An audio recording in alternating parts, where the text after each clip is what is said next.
Guidance گرو کے معزز دوستوں، میں ہوں ادریس اوان اور آپ تمام دیکھنے اور سننے والوں کو السلام علیکم۔ ناظرین، ایک شاگرد نے اپنے استاد سے پوچھا، استاد جی یہ آخرت میں حساب کتاب کیسے ہوگا؟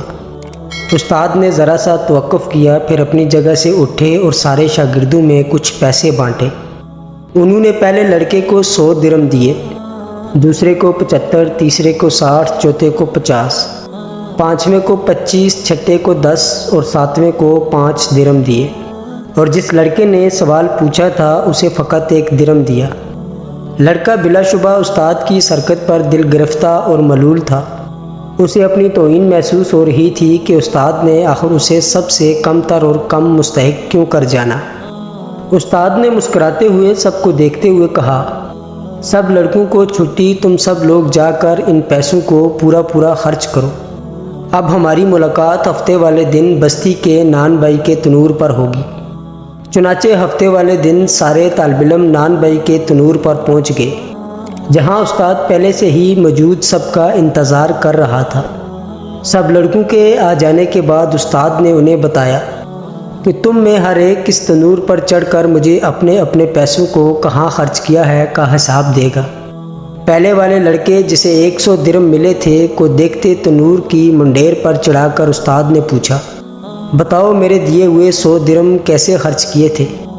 جلتے تنور سے نکلتے شعلوں کی تپش اور گرم منڈیر کی شدت سے پریشان لڑکا ایک پیر رکھتا اور دوسرا اٹھاتا، خرچ کیے ہوئے پیسوں کو یاد کرتا اور بتاتا کہ 5 کا گولڈ لیا تھا، 10 کی چائے، 20 کے انگور، 5 درم کی روٹیاں، اور اسی طرح باقی کے خرچے۔ لڑکے کے پاؤں شدت سے جل رہے تھے تو باقی کا جسم تنور سے نکلتے شعلوں سے جھلس رہا تھا، حتیٰ کہ اتنی سی دیر میں اسے پیاس بھی لگ گئی تھی اور الفاظ بھی لڑکھڑانا شروع ہو گئے تھے۔ بمشکل حساب دے کر نیچے اترا۔ اس کے بعد دوسرا لڑکا، پھر تیسرا، اور پھر اسی طرح باقی تمام لڑکوں کا حساب لیا گیا، حتیٰ کہ اس لڑکے کی باری آن پہنچی جسے 1 درم ملا تھا۔ استاد نے اسے بھی کہا کہ تم بھی تنور پر چڑھ جاؤ اور اپنا حساب کتاب دو کہ پیسے کہاں خرچ کیے۔ لڑکا جلدی سے تنور پر چڑھا، بغیر کسی توقف کے بولا کہ میں نے 1 درم کی گھر کے لیے دنیا کی گڈی خریدی تھی، اور ساتھ ہی مسکراتا ہوا نیچے اتر کر استاد کے سامنے جا کر کھڑا ہو گیا، جبکہ باقی تمام لڑکے ابھی تک نڈال بیٹھے تھے اور اپنے پیروں پر پانی ڈال ڈال کر ٹھنڈا کر رہے تھے۔ استاد نے سب لڑکوں کو متوجہ کر کے اس لڑکے کو خاص طور پر سناتے ہوئے کہا، بچوں یہ قیامت والے دن کے حساب کتاب کا ایک چھوٹا سا منظر نامہ تھا۔ ہر انسان سے اس کو جس قدر عطا کیا گیا ہے اس کے برابر حساب کتاب ہوگا۔ لڑکے نے استاد کو محبت سے دیکھتے ہوئے کہا کہ آپ نے جتنا کم مجھے دیا اس پر مجھے رکش اور آپ کی عطا پر پیار آ رہا ہے، تاہم اللہ تبارک و تعالیٰ کی مثال تو بہت اعلیٰ و عرفہ ہے۔ اللہ تبارک و تعالیٰ ہمیں اپنے حساب کی شدت سے بچائے اور ہمارے ساتھ معافی اور درگزر کرنے والا معاملہ فرمائے، آمین ثم آمین۔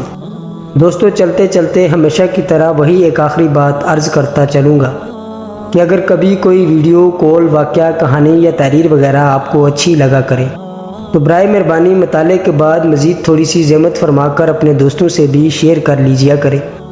یقین کریں کہ اس میں آپ کا بمشکل 1 لمحہ خرچ ہوگا، لیکن ہو سکتا ہے اس 1 لمحے کی اٹھائی ہوئی تکلیف سے آپ کی شیئر کردہ تحریر 1000 لوگوں کے لیے سبق آموز ثابت ہو۔ جزاک اللہ۔ ناظرین، اسی امید کے ساتھ اجازت چاہوں گا کہ آج کی ویڈیو آپ کو پسند آئی ہوگی۔ ویڈیو پسند آئی ہو تو ویڈیو کو ایک پیارا سا لائک اور چینل کو سبسکرائب ضرور کر دیجیے گا، تاکہ مستقبل میں آنے والی ہر نئی ویڈیو کا نوٹیفیکیشن آپ کو بآسانی مل سکے۔ آج کی ویڈیو میں بس اتنا ہی، ملتے ہیں ایک اور نئی تاریخی اور تحقیقی ویڈیو کے ساتھ۔ تب تک اپنا خیال رکھیے گا۔ اللہ پاک آپ کا حامی و ناصر ہو۔ اللہ حافظ۔